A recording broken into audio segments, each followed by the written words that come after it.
Hello friends, कैसे हैं आप लोग। फ्रेंड्स, आज मैं आपसे बात करने वाला हूं इन्फोसिस के बारे में। देखिए, इन्फोसिस की अगर बात करें तो आज की डेट में 3 से 4% का शानदार उछाल देखने को मिल रहा है। तो जानने की कोशिश करेंगे कि आखिर इन्फोसिस में इतना बड़ा उछाल जो आ रहा है, इसके पीछे के बड़े रीजन क्या है। देखिए, रीजन तो आपको पता होगा, कंपनी के क्वार्टरली रिजल्ट आए, कल की डेट में कंपनी के क्वार्टरली रिजल्ट आए थे और उसके बाद से आज जब मार्केट ओपन हुई है तो बढ़िया खरीदारी कहीं ना कहीं इन्फोसिस में होती हुई दिखाई दे रही है। तो जानने की कोशिश करेंगे कि करंट प्राइस इन्फोसिस का भी कितना देखने को मिल रहा है, कंपनी के क्वार्टरली रिजल्ट कैसे आए थे और साथ में कंपनी में बड़े इन्वेस्टर्स ने कितना पैसा लगा रखा है, इसके बारे में भी पूरी डिटेल में आज हम इस वीडियो में बात करने वाले हैं।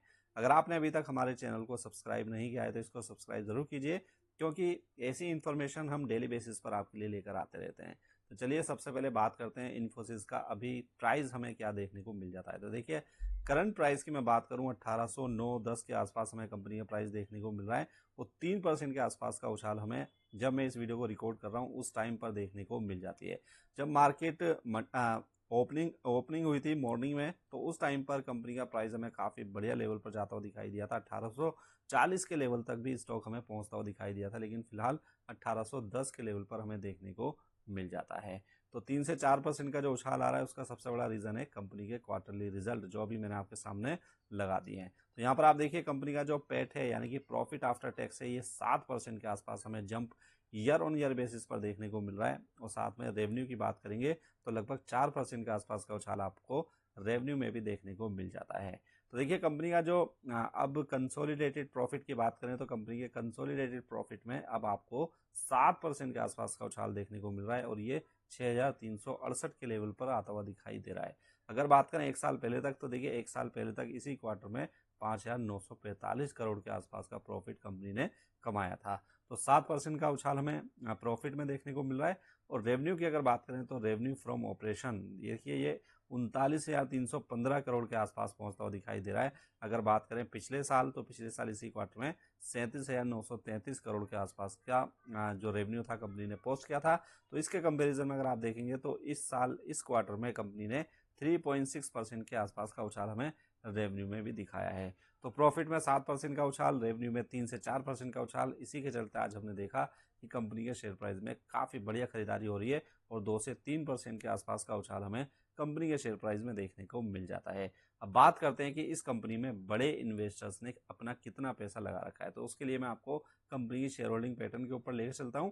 और कंपनी की शेयर होल्डिंग पैटर्न के ऊपर अगर आप नजर डालेंगे तो यहाँ पर आपको पता लगेगा कि कंपनी में जो प्रमोटर्स हैं यानी कि कंपनी में जो ओनर हैं, उनकी 14 से 15% के आसपास की हिस्सेदारी दिखाई देती है। प्रमोटर्स सिर्फ 14 से 15% के आसपास की हिस्सेदारी रखते हैं। और इन्फोसिस आपको पता है एक बहुत बड़ा नाम है, इंडिया की सेकेंड लार्जेस्ट आईटी कंपनी, और इसमें प्रमोटर्स 14 से 15% के आसपास की हिस्सेदारी रखते हैं। तो बाकी की हिस्सेदारी कहां पर जाती है? बाकी की हिस्सेदारी जाती है एफआईआईज के पास, यानी कि फॉरेन इंस्टीट्यूशनल इन्वेस्टर्स। 34% के आसपास की हिस्सेदारी आपको एफआईआईज के पास देखने को मिल जाती है। और म्यूचुअल फंड्स के पास 17 से 18% के आसपास की हिस्सेदारी देखने को मिल जाती है। इंश्योरेंस कंपनी की बात करें तो यहाँ पर 15% से ज्यादा की हिस्सेदारी आपको इंश्योरेंस कंपनी के पास देखने को मिलती है। यानी कि प्रमोटर से ज्यादा जो हिस्सेदारी है वो आपको इंश्योरेंस कंपनीज के पास देखने को मिल जाती है। अगर बात करें रिटेल इन्वेस्टर की, तो यहाँ पर भी 15.4% के आसपास की हिस्सेदारी आपको रिटेल इन्वेस्टर्स के पास देखने को मिल जाती है। तो नंबर्स काफी शानदार रहे। क्वार्टरली नंबर्स क्वार्टर 1 में काफी बढ़िया प्रॉफिट रेवेन्यू कंपनी ने पोस्ट किया है और कंपनी में बड़े बड़े इन्वेस्टर्स ने काफी अच्छा पैसा अपना लगा रखा है। अब बात करें फ्यूचर की, तो देखिए फ्यूचर काफी ब्राइट कंपनी का दिखाई देता है, क्योंकि लॉन्ग टर्म के लिए अगर आप देखेंगे तो ये कंपनी हमेशा से ही लॉन्ग टर्म के लिए काफी बढ़िया रही है। और आने वाले टाइम में भी मुझे लगता है कि आईटी सेक्टर काफी बढ़िया परफॉर्म करने वाला है, क्योंकि टीसीएस की बात कर लीजिए या इन्फोसिस की बात कर लीजिए, दो जो जाइंट टीसीएस आईटी की जाइंट कंपनी है, इन दोनों ने ही काफी बढ़िया रिजल्ट अपने पोस्ट किए हैं। और मान के चला जा रहा है कि आने वाले टाइम में भी ये सेक्टर आपको आउट परफॉर्म करता हुआ दिखाई दे सकता है।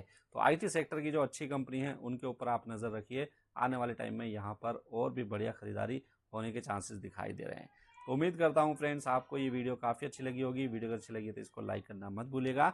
मिलते हैं एक और नई वीडियो में नए अपडेट के साथ। जब तक के लिए गुड बाय।